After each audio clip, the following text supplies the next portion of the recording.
eu sou a arquiteta Kelly Trindade e faço parte da comissão temporária de BIM do CAL Paraná.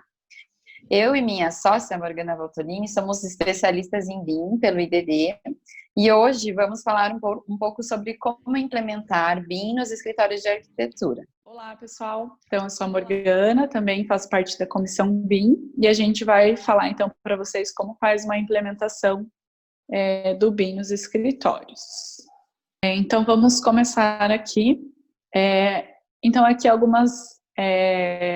alguns guias que a gente usou para montar essa palestra para vocês, que a gente se baseou. Eles têm acesso grátis pela internet, então é o guia da Asbeia, da CEBIC e da ABDI, tá? Se alguém quiser pesquisar e dar uma lida, é bem legal. Então, sobre a implementação do BIM, vai existir, vocês têm que estar conscientes de que vai existir uma resistência à mudança.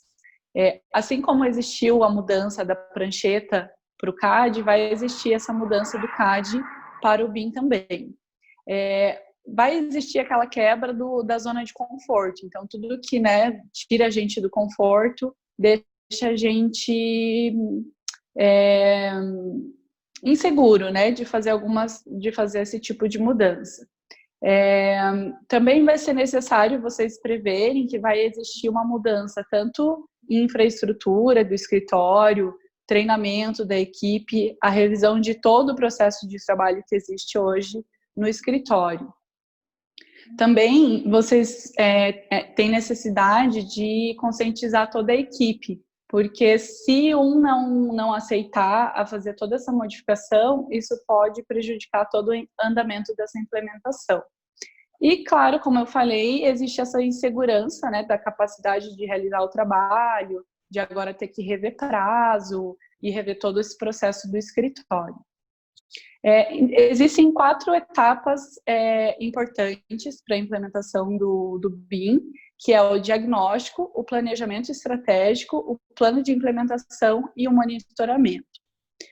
O diagnóstico, então, é a gente descrever qual é o quadro atual hoje do nosso escritório, em relação à tecnologia, processos, as pessoas e os procedimentos que hoje a gente usa.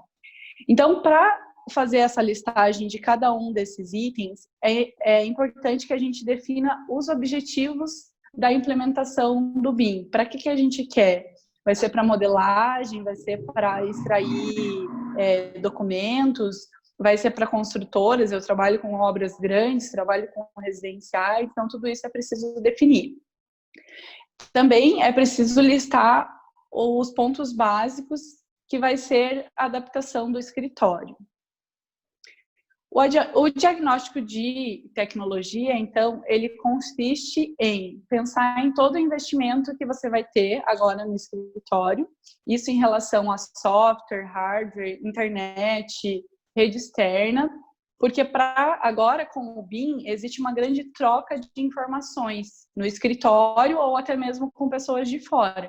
Então, você precisa ter um hardware bom, compatível, que atenda às necessidades do BIM e dos softwares e também dos arquivos, e também para não ter queda de produtividade, aumento de prazo, é muito importante pensar na rede interna e externa do escritório, tá? Porque se você tiver uma internet lenta, que não comporte também essa parte do hardware, de compatibilidade em nuvem e tudo mais, isso vai prejudicar o andamento da implementação.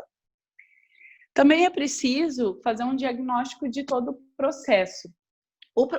A implantação do BIM, ela altera um pouco o fluxo do processo, um pouco não, ela vai alterar todo o fluxo de projeto agora, tá?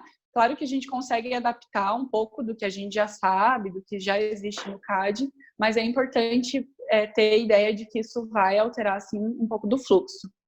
É importante ter um diagnóstico do quadro atual. Também é importante ver o que a gente faz hoje e o que a gente pretende fazer a mais. Qual que vai ser o ganho com a implementação do BIM agora? O que vai trazer para melhorar ainda o escritório? Quais vão ser as etapas desse processo?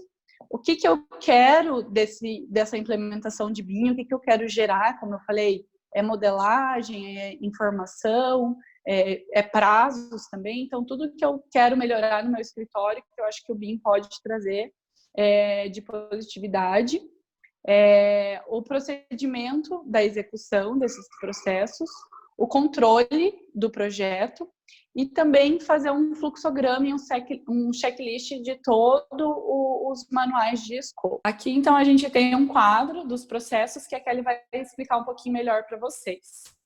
Então, essa tabela é um exemplo que o CEBIC coloca como um fluxo tradicional, aquele que a gente utiliza o CAD ainda, de como é um processo feito, né? Quais são as etapas, como que quais os documentos que a gente gera, então, no processo CAD. E ele fala também sobre o diagnóstico de pessoas. O que a gente vai fazer com o RH que a gente tem no escritório? A gente vai contratar pessoas com experiência ou a gente vai treinar o pessoal que está no escritório, capacitar esse pessoal com a ajuda de um suporte externo? No modelo tradicional, normalmente a gente tem um tipo de formação de equipe que talvez agora com o modelo BIM a gente não atenda mais, porque algumas atividades que antes eram braçais, a gente agora elimina. Então, por exemplo, o desenho de um corte, que antes a gente levava um certo tempo, agora praticamente a gente só vai ter que arrumar o corte, né? Colocar a parte de documentação, informação, mas ele já está pronto. Então, a gente elimina muitas atividades. E assim, agora também toda a informação que a gente coloca no modelo é crítico.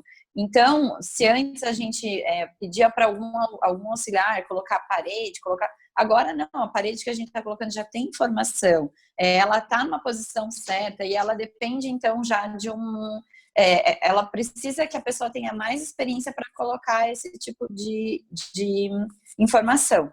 Então, vocês vão ver que o modelo BIM, ele sugere algumas competências diferentes do modelo CAD. Claro que no mesmo profissional ele pode desempenhar mais de uma função do que ele sugere, mas as sugestões é bem diferente do que a gente está acostumado, que a Morgana agora vai falar. Então, aqui, ó, a gente tem uma tabelinha da matriz de responsabilidades. Então, a gente tem que ter um coordenador BIM, que vai ser aquele coordenador de projeto, que vai coordenar toda a equipe, o que precisa ser feito, você precisa ser marcado reuniões semanais, mensais, quinzenais, enfim, ele vai organizar todo esse processo. Aí existe o pessoal de produção, existe o pessoal que faz toda a parte de modelagem, e a modelagem 3D, com detalhamento, a modelagem um pouco mais simples, às vezes, e também a de complementação, que daí é uma coisa mais simples, que é para criação de folhas, de vistas, como a Kelly falou, às vezes arrumar um corte ou outro, né? Então, essas coisas um pouco mais simples, que às vezes não exige tanto conhecimento como, por exemplo, uma modelagem mais complexa. Hoje não adianta mais você, às vezes, pensar num estudo e passar para um estagiário. Você precisa ter alguém que tenha um conhecimento dos materiais, de como vai ser aquele processo construtivo. Aí tem também o pessoal da equipe de especificação, da customização. Então, é legal que tenha uma pessoa, por exemplo, que faça só a criação de bibliotecas. A biblioteca aqui é como se fosse um bloco, tá? Então, é uma pessoa que vai criar os teus componentes aí de projeto, por exemplo, um fogão, uma árvore, criar paredes, sabe? As camadas. Então, aí essa pessoa ela já precisa ter mais o conhecimento do software do que propriamente da construção em si. E também daí o pessoal de compatibilização. Então, o pessoal que vai pegar todos esses projetos que foram feitos também por engenheiros,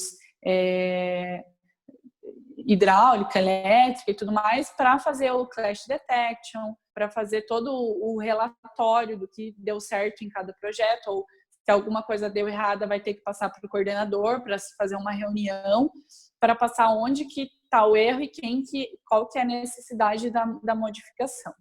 Também é necessário fazer um diagnóstico dos procedimentos. Então, é importante ver como que vocês estão fazendo hoje a nomenclatura de arquivos, dos modelos de documentos, das bibliotecas. a organização dos diretórios, de pastas e arquivos e também dos templates.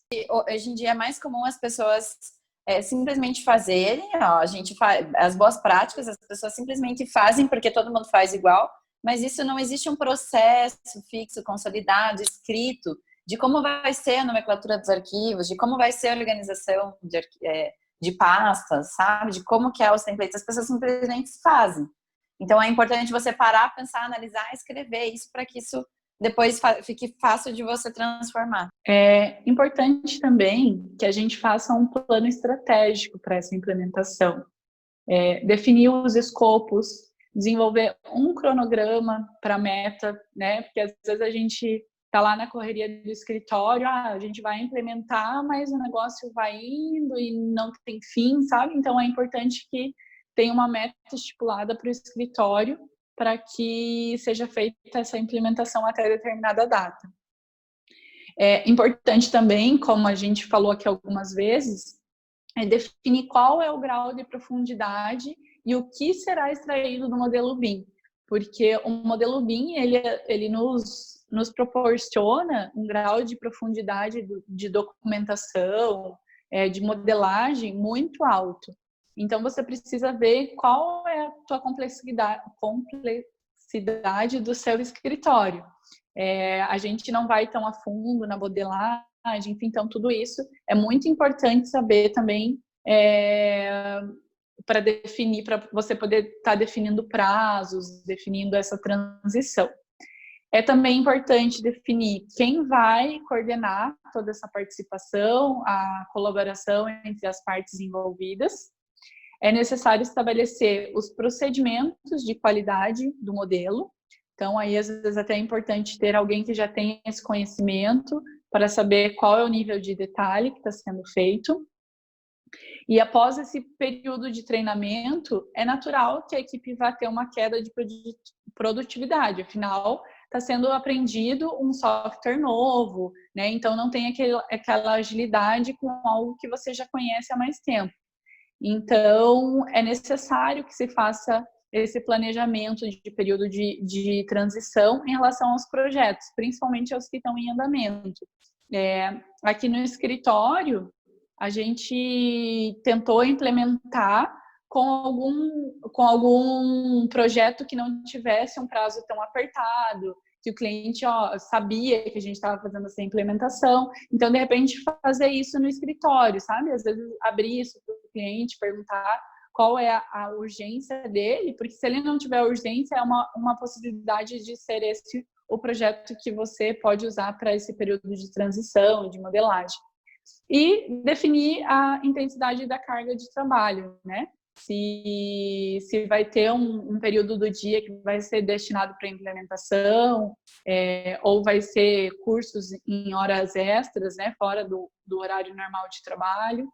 Então, é importante definir todo esse processo dentro do escritório. Tá, aqui é só para você, então, definir, quando você estiver fazendo o teu modelo BIM, definir qual as fases do ciclo de vida que você vai usar esse modelo. Ele vai ser só para conceituação, para viabilidade, para gerar documentação do projeto, ou ele vai ser também para licitação, contratação, para a obra mesmo, para a construção propriamente dita, para depois para o uso, operação, manutenção, monitoramento, enfim, porque vai depender de quais fases você vai utilizar o BIM para você saber o quanto de informação e o quanto de tempo, quantos detalhes você vai colocar nesse seu modelo. Também é importante que vocês façam um projeto piloto. Então, como eu disse anteriormente, aqui no escritório a gente conseguiu utilizar um projeto que iniciou, né, que ia dar seguimento e que a gente conseguiu ter um prazo maior com o cliente. Mas caso vocês não tenham esse prazo, vocês podem estar criando um projeto fictício ou um projeto que finalizou agora em CAD. Então, é bom ter essa folga de prazo e também ir vendo os objetivos que vocês querem ter com esse aprendizado e também documentar sempre todos os problemas que vocês tiveram durante todo o processo. Existe também o plano estratégico de suporte, que é aquilo também que eu falei lá no início, que é um apoio de um profissional com experiência. Então, aqui é importante vocês definirem no escritório se vocês vão ter alguém que vai apenas externamente dar um suporte técnico para vocês, ou que ele apenas vai no escritório eventualmente para tirar uma dúvida ou outra que a equipe tenha, ou se ele vai ser interno. Então, ele vai estar ali uma vez por dia, uma vez por semana, ou né, horas do dia que vocês vão separar aí na empresa, para que ele esteja aí 100% prestando serviço para vocês, essa consultoria especializada, e acompanhando todas as dúvidas que a equipe toda tenha durante o processo do projeto piloto. Então, a Morgana falou sobre o diagnóstico da empresa, em fazer o diagnóstico da empresa no seu escritório em relação à tecnologia, processos, pessoas e procedimento que interliga tudo isso. E ela falou também sobre o plano estratégico, né? Aonde que você quer chegar com a implementação de BIM, como que você quer entregar esse modelo, quais são os passos para isso. Agora, a gente, então, vai fazer um plano de implementação. A gente adequar, então, a tecnologia, processos, pessoas e procedimentos para chegar no que você pretende com o processo BIM. Então, a gente precisa aqui nesse plano de implementação ter uma visão de futuro. Quais as mudanças que a gente precisa fazer em cada um desses itens? E o mais importante, a gente sabe que toda essa mudança de processo, de procedimento, esse investimento aí de tempo e investimento também de estrutura, ele tem um custo financeiro, né? Então, é legal você fazer um cronograma financeiro para que você consiga definir quais etapas que você vai fazer esses investimentos. Em quanto tempo que você vai chegar aí no teu ideal ou na implementação de 100% do BIM no teu escritório, né? Eu preciso estar 100% em BIM em 6 meses. Você sabe que vai ter que ter um investimento financeiro maior nos primeiros meses. Não, eu posso demorar mais tempo, posso demorar até 1 ano aí para funcionar 100% do processo BIM, então você sabe que vai ser uma mudança mais branda. Em relação, então, à implementação de tecnologia, é muito provável que você vai ter que investir, então, em armazenamento, né, um drive na nuvem, que é o que é melhor, que melhor nos atende. Provavelmente também vai ter que investir, então, em algo de comunicação, uma tecnologia de comunicação, uma internet de melhor qualidade, com maior velocidade. Hardware também, né, um computador que consiga suportar os softwares que você vai comprar e que isso não te trave. Um compartilhamento de arquivos multidisciplinares em nuvem, então aí a gente coloca alguns exemplos como o Art, Autodesk BIM 360. Eu acho que tem que ver muito qual software que você vai utilizar, qual desses sistemas que você se adapta, você e sua equipe se adapta para poder comprar. Além desses, também é interessante que você tenha um software de gerenciamento de projetos, se for o caso de você fazer análise, compatibilização e comunicação desses projetos. Então, a gente coloca também alguns exemplos aí, como Navisworks, Solibri, Tecla. E, é claro, comprar o software propriamente dito, então, de modelagem arquitetônica. Então, também a gente colocou os mais comuns aqui na nossa região, atualmente, que é o Revit, o ArchiCAD, o Vectorworks e mais alguns que a gente vê que o pessoal tem utilizado. Em relação à implementação de processos, é interessante que vocês analisem e pensem que alguns processos provavelmente vão ter que ser modificados. Então, a gente sabe que se você tentar se prender a um processo que já existe no sistema CAD e tentar não modificar isso, é bem provável que o seu novo sistema de processo no BIM seja prejudicado, que você perca, então, qualidade de projeto ou velocidade. Então, assim, interessante é que você tenha consciência de todo o processo e que você faça essas modificações, essas adaptações necessárias, tanto com a equipe interna quanto com a equipe externa. Então, se em algum momento, por exemplo, do processo CAD, você enviava os projetos arquitetônicos em tal período, em tal fase do projeto, é bem provável que, como o sistema BIM é um sistema multidisciplinar, você envie um pouco antes e que você faça mais trocas, então, talvez, do projeto arquitetônico com os projetos complementares. É legal, então, que você também faça estudo de impacto dessas alterações. Então, talvez quem fazia o projeto complementar talvez não está mais atendendo, vai ter que ser algum outro escritório. Enfim, eu acho que é legal que as equipes sentem, conversem, entendam o tema, porque provavelmente vão haver impactos nos contratos em relação a prazos, no escopo das responsabilidades, até os critérios de medição, então, de empenho do projeto. Por exemplo, é muito comum que no processo BIM o estudo preliminar tenha muito mais tempo e você coloque muito mais informações do que no processo CAD. Então, nisso você, para colocar num contrato, caso haja uma desistência por etapa, você coloca uma porcentagem maior, um valor maior, e você coloca um prazo maior no estudo preliminar. Provavelmente, então, em responsabilidades, quando o arquiteto assume um modelo BIM, ele vai estar colocando mais informações nesse modelo. Então, provavelmente, ele vai assumir mais responsabilidades. Enfim, é legal que você estude, então, todo esse processo para poder definir até isso em contrato e poder deixar isso claro para o seu cliente. A gente trouxe aqui, então, uma frase do Guy Asbeia, que, de forma geral, estudar e planejar cuidadosamente os fluxos de trabalho equivale a construir boas fundações no edifício. Então, se o novo processo BIM estiver claro no escritório, isso vai fazer com que o teu projeto seja muito mais sólido e tenha um embasamento muito maior para passar para o seu cliente ou para os projetos complementares. Então, ainda em relação ao processo, é importante ter a consciência de que o modelo BIM é o produto fundamental do processo. Então, isso é inevitável, né? O modelo é o resultado de todo esse teu processo. Isso é inquestionável.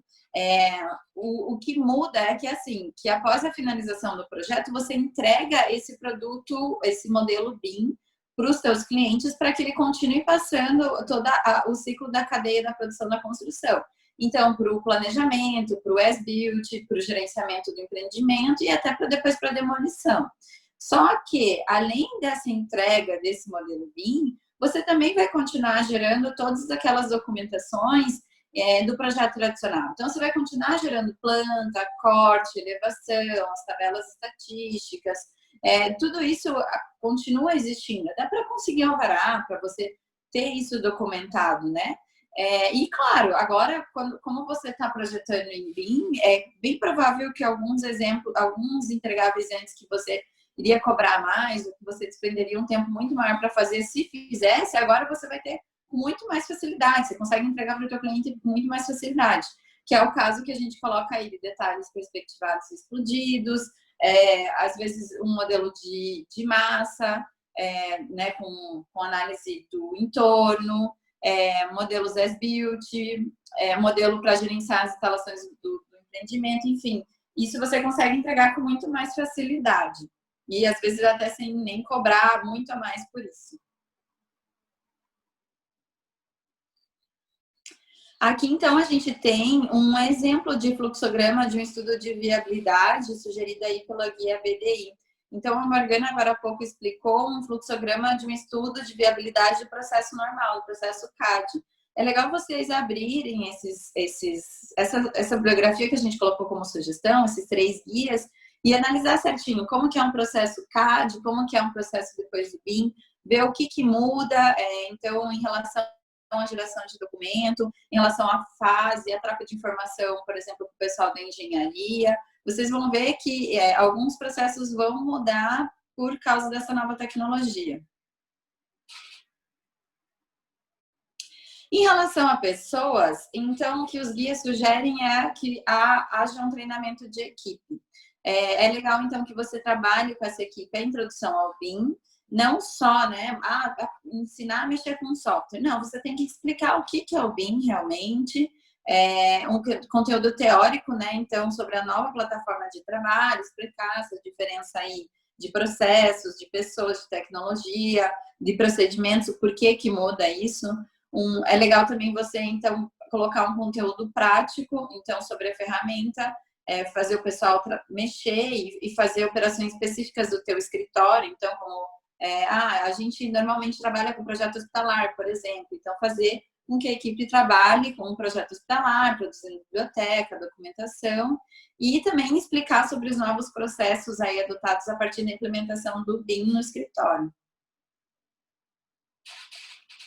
Em relação ainda à implementação de pessoas, a gente trouxe 3 frases aqui dos manuais, na verdade do Guia ASBEA, as 3, então que reforça essa questão da importância de se treinar pessoas.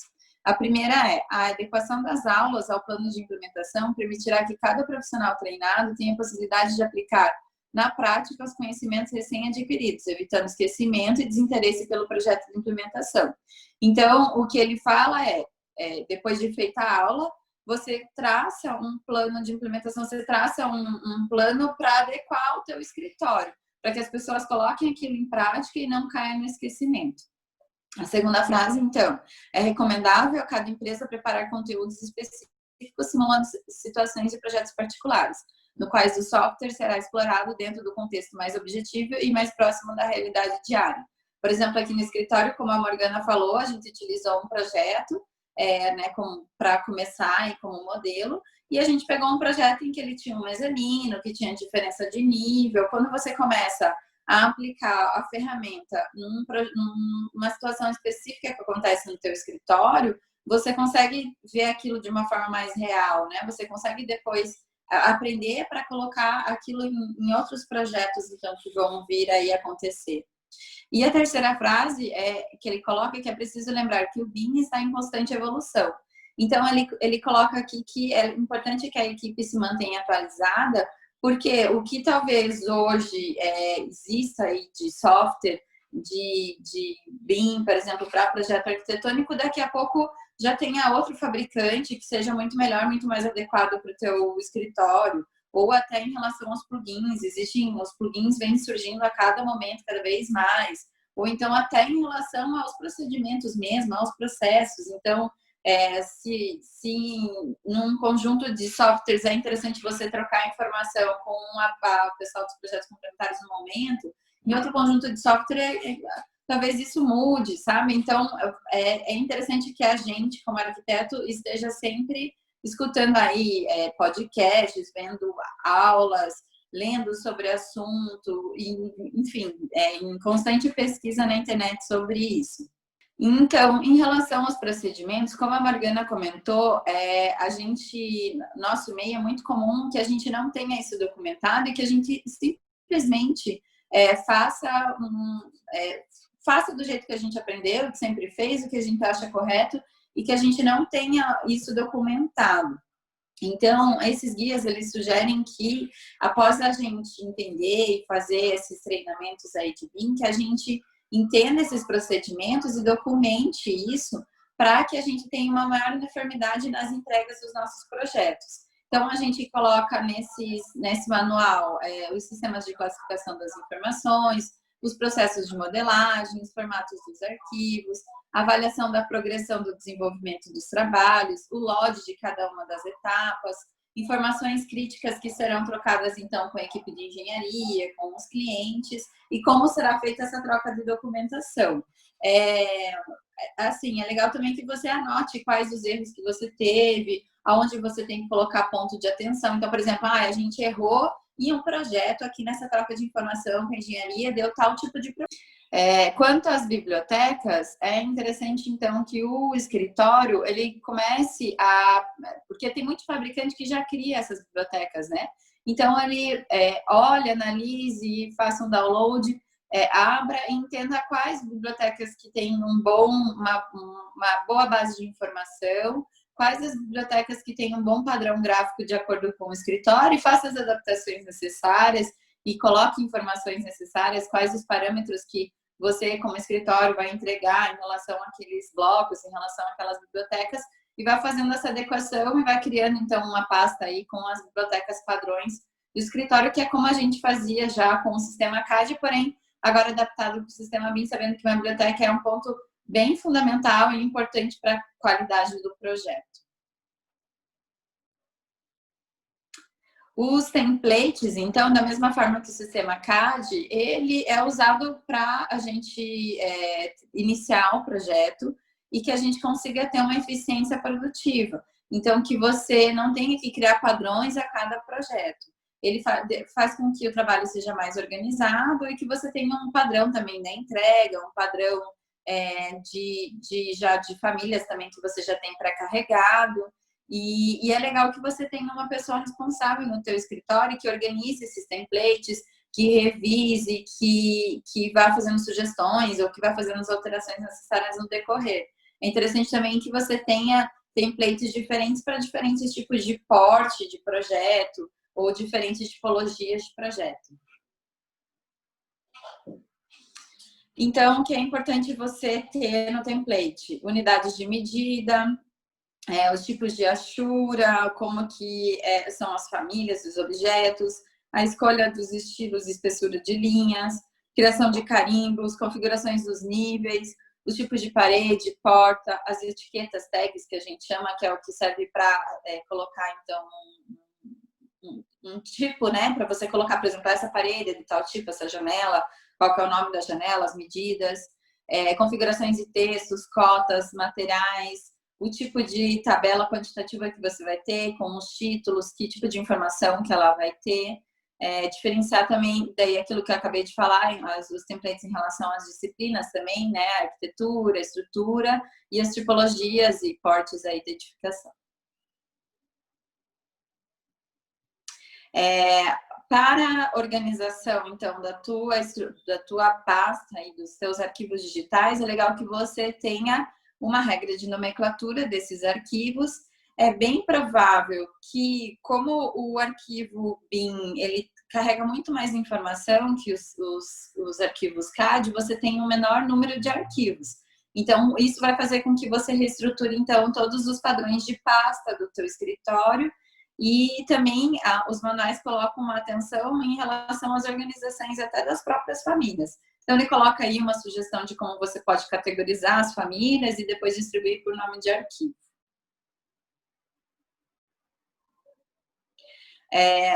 A comunicação, vocês já perceberam que no processo BIM é muito importante. Então, também os manuais colocam para você ter uma atenção de como você vai trocar essas informações com quem vai receber o teu modelo.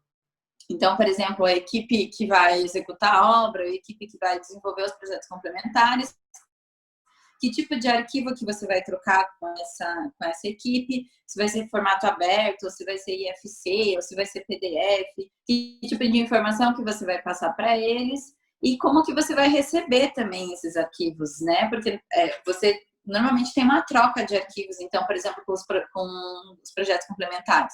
Você vai passar IFC e vai receber IFC, ou você vai passar um formato aberto de um programa específico e vai abrir, ou onde vocês vão compatibilizar esses projetos. Então, também, aonde que vai ser documentada essa troca de informação. Então, tudo isso é bom que você pense e já ajuste com toda essa equipe aí, até com o seu cliente. Então, para isso, é importante que os requisitos do projeto sejam claros e acordados entre todas essas partes. É importante você demarcar qual o limite do modelo, então, produzido por cada autor. Então, por exemplo, num projeto arquitetônico, quem que vai determinar qual é a marca da bacia sanitária? O arquiteto vai determinar o que da bacia? Ele vai determinar a posição. E ele vai determinar que ela seja no caixa acoplada na cor branca. Agora, quem for fazer os projetos complementares vai determinar a marca e o modelo. Sabe, esse tipo de informação. Quem vai determinar até qual tipo de detalhamento, até qual nível de detalhamento. Ou o nível de detalhamento, ou o nível de desenvolvimento desse modelo. Para isso, então, você pode criar algumas tabelas que te auxiliam, como essa aí do exemplo, que é uma matriz de responsabilidade. De desenvolvimento de projeto, né? Então, por exemplo, no estudo preliminar, o piso será desenvolvido até qual LOD, né, até qual tipo de desenvolvimento, aí até qual nível de desenvolvimento, e quem será o responsável no projeto básico, no projeto executivo e na execução. Então, você consegue distribuir, organizar quem que vai colocar quais informações em quais elementos construtivos. Aí, mais algumas tabelas, então, para diretrizes de modelagem, que eles colocam. É interessante, então, que vocês abram esses manuais, como eu já recomendei agora há pouco, e que vejam esses exemplos. Tem vários exemplos de tabelas que podem nos ajudar a nos organizar em relação a isso. Então, quem é responsável por cada projeto, qual é o cronograma desse projeto, quem vai desenvolver cada projeto em qual software, quantas horas cada pessoa vai ficar em cada projeto e assim por diante. Então, agora a gente chegou na quarta etapa de implementação de BIM no escritório. Então, a Morgana já falou do diagnóstico em relação à tecnologia, processos, pessoas e procedimentos. Ela falou também sobre o plano estratégico de implementação. Eu falei sobre o plano de implementação também em relação a esses 4 itens. E agora a gente chegou na parte de monitoramento. Como qualquer ação que a gente toma a longo prazo, é importante que a gente tenha indicadores para saber se a gente está tomando o rumo certo aí de implementação ou não, de desenvolvimento desse novo processo, né? A gente precisa, primeiramente, garantir a qualidade dos nossos modelos e troca de informações em todas as fases. Então, depois que a gente implementar a BIM, a gente quer que, no mínimo, ele seja uma qualidade tão boa quanto os nossos modelos em CAD, as nossas documentações em CAD. Senão, ele não está sendo eficiente para a gente, não está nos servindo. É legal que você auxilie através de softwares assim, que controlam as horas, para você ter uma estimativa, você ter como mensurar isso. Então, você consegue começar a colocar a quantidade de horas por metro quadrado de projeto, ou faturamento mensal, anual por posto de trabalho, ou as horas expendidas para as atividades de revisão do projeto de entrega. Então, a partir desses marcadores, você consegue, então, fazer gráficos, fazer análises de como você estava fazendo antes e como você está fazendo agora, e ver o que falta ainda para você melhorar, para que você chegue aí num nível satisfatório de implementação de BIM. É claro que talvez alguns ajustes sejam necessários. Se você observar que a qualidade ainda não chegou no qual você queria, ou que você ainda não está ágil o suficiente para desenvolver um projeto em BIM, provavelmente você vai ter que redefinir alguns planos. É legal que você tenha uma pessoa, então, que seja responsável por processar essas informações e analisar tudo isso que está acontecendo, todas essas modificações, controle a qualidade do seu projeto, dos dados que você está gerando com eles, e faça essa apresentação dos resultados para toda a equipe do seu escritório.